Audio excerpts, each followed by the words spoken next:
Being labeled as an expert in human behavior mostly just means I spend an alarming amount of time watching people make terrible life choices, pulling out my hair, if I still had some, and asking, why do we do this to ourselves? Today, we're diving into a topic that affects every single second of your day, your physical health, your relationships, and your bank account. We're talking about emotional health and its ultimate impact on human behavior. Welcome to the Due to Expire podcast. I'm your host, Corey Kennard. Now, let's grow.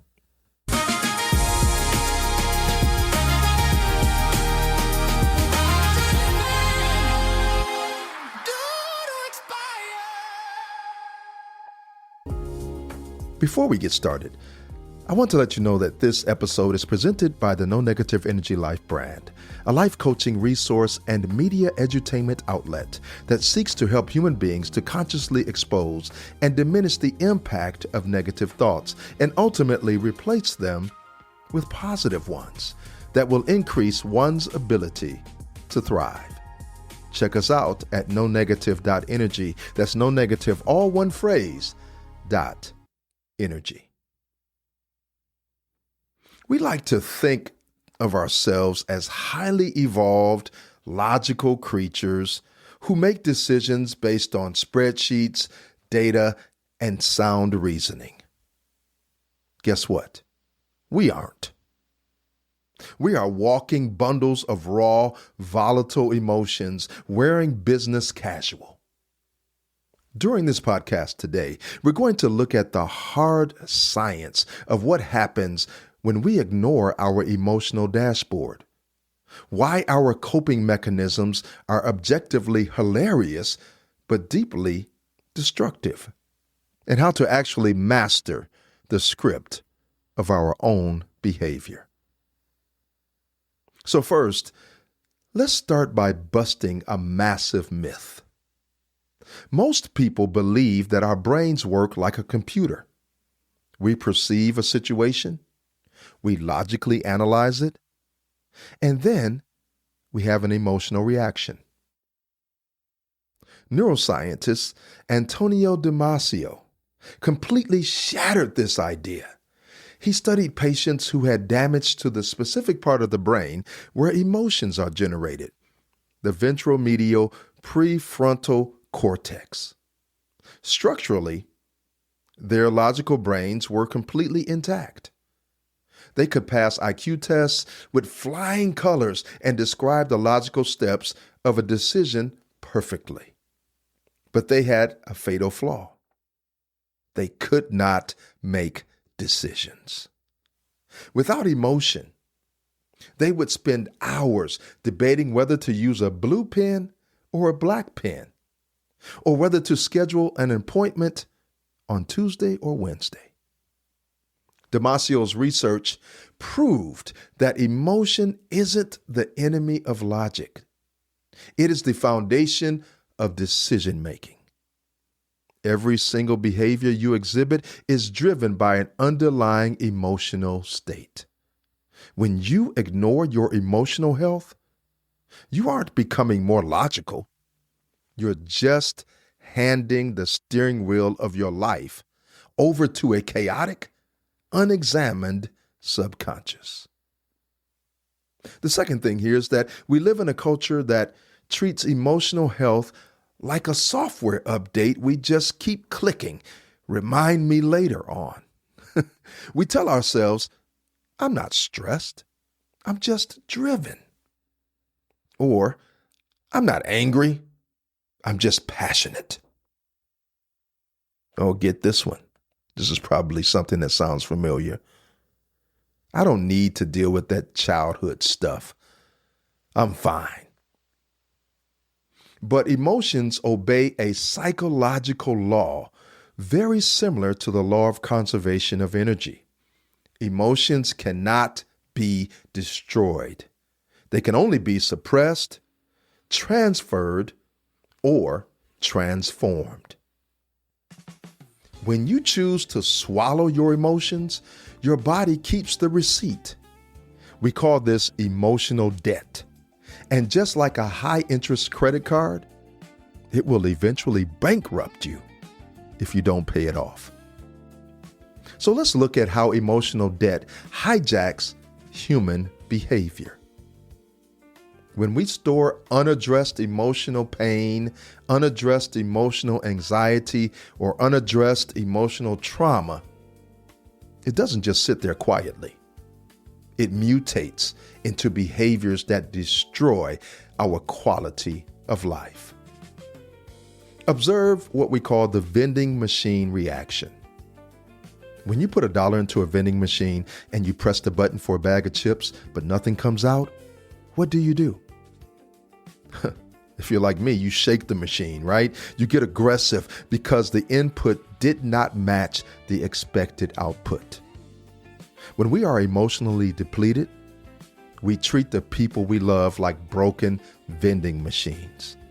A spouse forgets to buy milk, or a coworker misses a deadline, and we don't just get annoyed, we explode. The magnitude of our reaction has nothing to do with the milk or the missed deadline. It has everything to do with the 3 months of suppressed stress that we've been sitting on. Then there is the procrastination paradox. We think procrastination is a time management problem or a laziness problem. But Dr. Tim Pitchell, a leading researcher on the subject, proved it's actually an emotion regulation problem. We don't just avoid the task because we hate the task. We avoid it because the task triggers feelings of insecurity, feelings of failure, or anxiety. We scroll TikTok for 2 hours, not because we love the app, but because our emotional health is so fragile, we cannot tolerate 10 minutes of uncomfortable focus. The third aspect of emotional health hijack is the somatic strike. If you don't give your emotions a voice, your body will construct a megaphone. Chronic stress and unexpressed grief flood your system with cortisol and adrenaline. The psychoneuroimmunology, or the study of how the mind affects the immune system, is crystal clear. Ignored emotional health correlates directly with chronic inflammation, sleep disorders, and cardiovascular strain. Now, have you ever had your check engine light come on your car? Well, there is the check engine light of human behavior that we need to be aware of as well. Imagine you're driving down the highway and a bright red check engine light pops up on your dashboard. Do you get out of the car, pull a piece of black electrical tape out, paste it over the light so you don't see it anymore, and say, problem solved? Of course not. That would be absolutely insane. Yet, this is exactly how we treat our behaviors. Our behaviors are nothing more than the dashboard lights for our emotional engine. For example, aggression and rage are often just the check engine light for profound, unexpressed fear or helplessness. Numbing behaviors like overdrinking or overworking or endless scrolling are the check engine lights for deep isolation or boredom.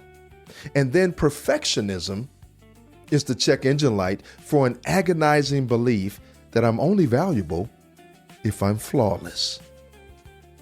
If you only try to fix the behavior without looking at the emotion driving it, you are just slapping tape over the dashboard while the engine melts underneath the hood.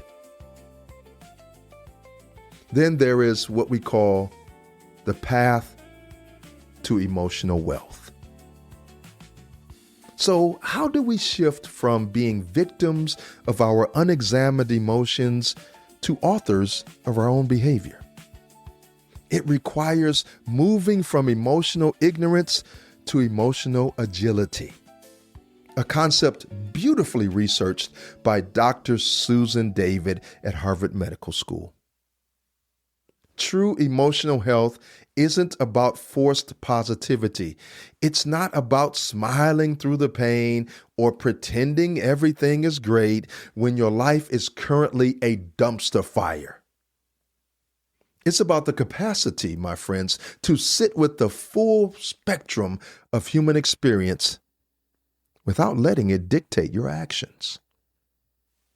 Here is a 3-step operational manual for your emotional health. Are you ready? I need you to put these down. Write these down, please. Step 1, label the emotion with precision. Psychologist Dan Siegel coined a phrase that every single one of us should live by. Name it to tame it. Let me say that again. Name it to tame it.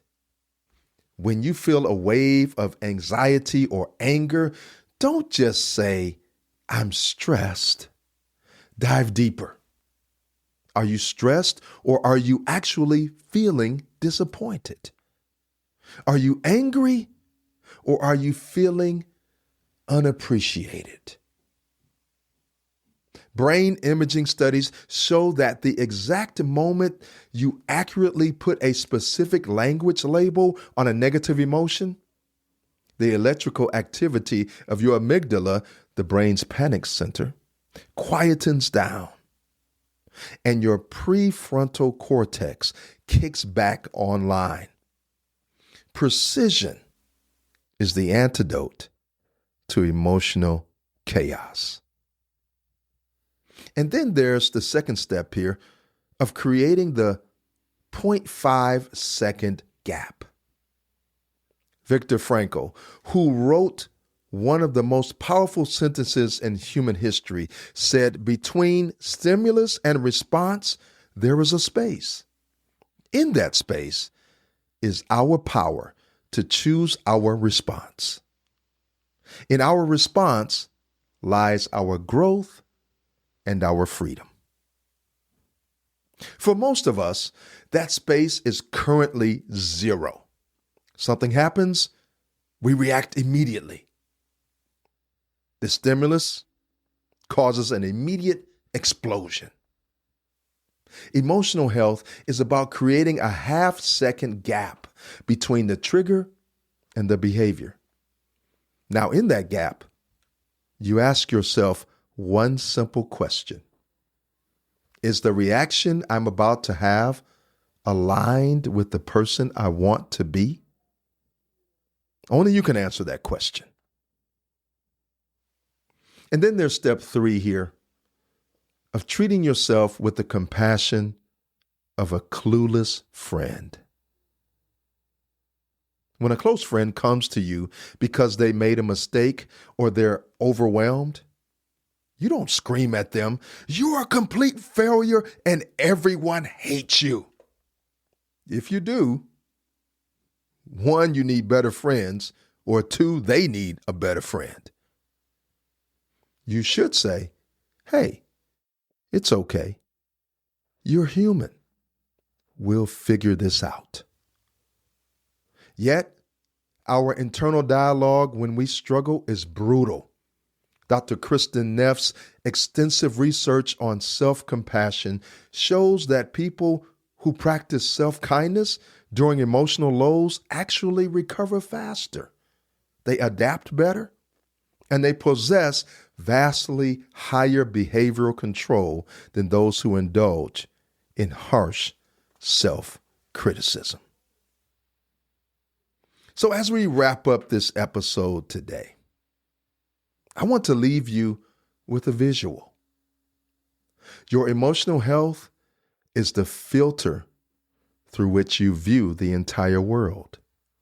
If that filter is cracked, if that filter is stained, if that filter is completely clogged with old, unexamined garbage, then everything you look at, your marriage, your career, your financial future, your self-worth, will look distorted and broken.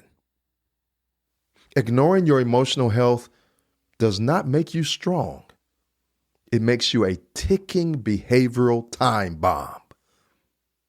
So, stop putting the electrical tape over your dashboard. Pay attention to the light. Name the emotion. Take that deep half-second breath before you reply to that email or snap at your family. Because at the end of the day, your behavior isn't just who you are. It's a reflection of how well you are taking care of the soul behind it. Thank you for listening today. I'm your host, Corey Kennard.